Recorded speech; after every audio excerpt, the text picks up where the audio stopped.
Hey guys, what's up? I'm Speo with the Voice of Reason, coming at you today with a new sound design video. This one is on the aggressive FM bass I made for my track Charge, which sounds like this.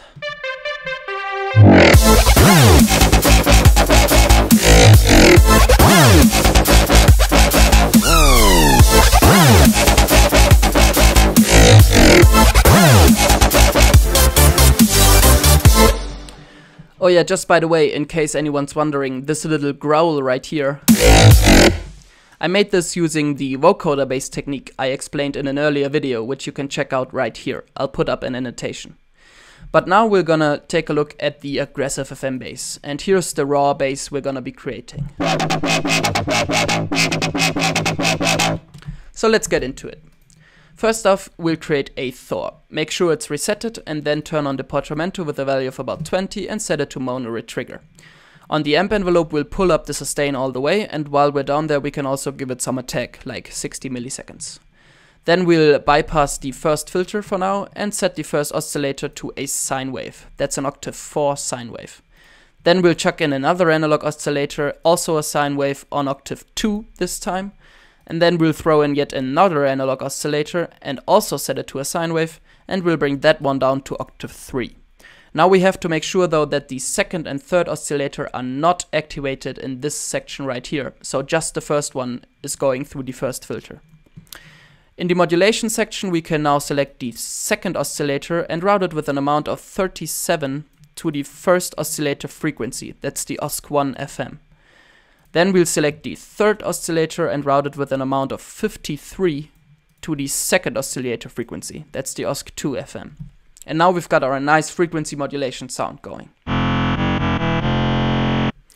Now that this is set up, we can go on to activating the first oscillator also down here, so it runs into the second filter. And don't forget to activate the second filter by hitting this arrow right here, so that one goes back into the amp.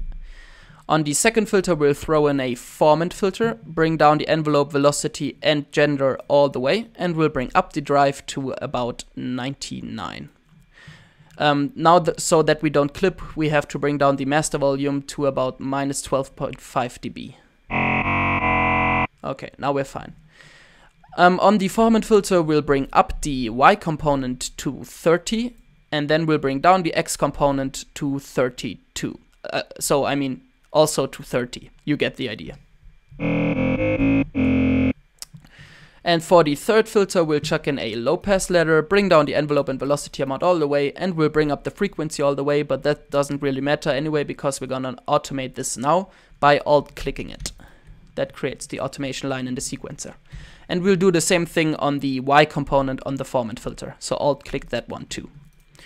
Now that these automation lines are created, I can quickly show you the MIDI data I've got going on. So what we got here is just basic notes on A2. And the wobble automation, the filter 3 frequency is the basic low pass filter wobble. The wobble automation has two different ways. The first one is just a simple triangular wobble, like this one, with like shoulders going on. So I draw in these little knobs, this little automation anchors right here. So we've got these shoulders going. That just makes the automation a little smoother. And the second thing is just a basic ramp. So from all the way up to all the way down. And once again. And so on. You can then go crazy with these two kind of figures. And what I did then is I pulled up the basic wobble automation. Sorry. So this is just a basic wobble. And I pulled up this wobble information up to the filter 2 resonance, which is the Y component on the formant filter. And in this automation clip, I moved all those who are all those anchor points that are on 0 up to 30, and then all those who are above 0, like above 50, so the shoulders and the highest anchor points, those I moved down to 50. And now we've got our nice little sound going. That doesn't really sound aggressive yet, but we'll change that as usual using a Scream 4 distortion unit. So chuck that one in, switch it to tape mode, bring up the speed all the way, and we can bring down the compression to about 18. Then we can also bring up the damage to about 88. On the cut, activate the cut, and on that one we'll bring up the high to about 31, and we can bring down the lows to about -13. Sorry. Okay, now that the distortion is dealt with, we can chuck in an equalizer. On this equalizer, we'll select the first parameter at 250 Hz. There we go. Pull down the gain to -16 dB, and then we can bring up the Q to about 20. Then we'll select the second parameter and set it up at 10 kHz. That's 10 kHz. And we'll also bring down the gain to -16 dB, and we'll also bring up the Q to about 20. That just gets rid of some frequencies which aren't really necessary or which just hurt in case of the 10 kHz one. Then we'll activate the high shelf, bring down the Q to about 0.55, and then we can give it some gain, like 10 dB, or make that 9 dB. And we can also bring up the frequency to about 10 kHz. So we are only boosting the very highs. Now we'll chuck in yet another equalizer, because we're not quite done yet, and select the first parameter, and just leave the frequency as it is at 883 Hz, and then we'll also pull down the gain a bit, but this time also only with like -13 dB, and bring up the Q to about 17. And now we'll use the second parameter all the way down, so at 39 Hz, with a gain of -18.3 dB, so the gain also all the way down, and then we can adjust the Q to about 2.0.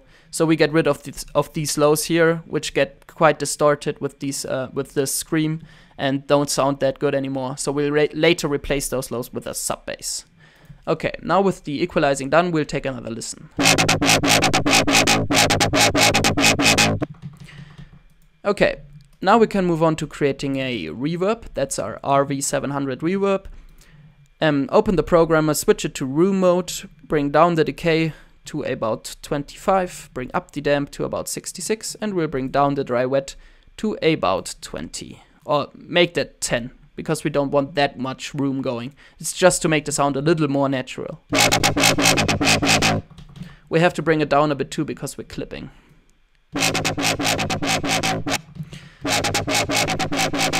Nice, that's basically it. What we want to do now is we want to have a little more stereo field on this one, so we'll activate the chorus within the Thor, bring down the rate to about 0.38 Hz, and we can also bring the amount down a bit to 22, and we'll set the dry wet at about 44. And there is our aggressive FM wobble. Of course, you could give it some more lows, but that would make the mix a little muddier, and you really have to watch out for that. But you can adjust the Q if the Q on the parameter 2, which controls the lows on this equalizer, to adjust the amount of lows that are taken away.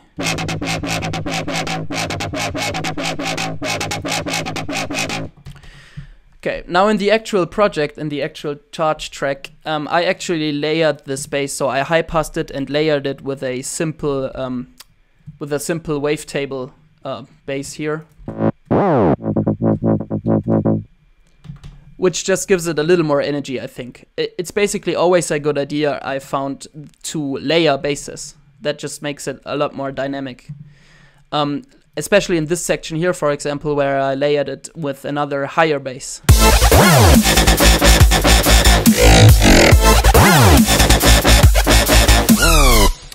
So you can really get creative with the different basses you layer and thus create awesome, unique sounds. You should always layer it with a sub bass though. Yeah, but I won't do that now on the tutorial, otherwise it's gonna be too long.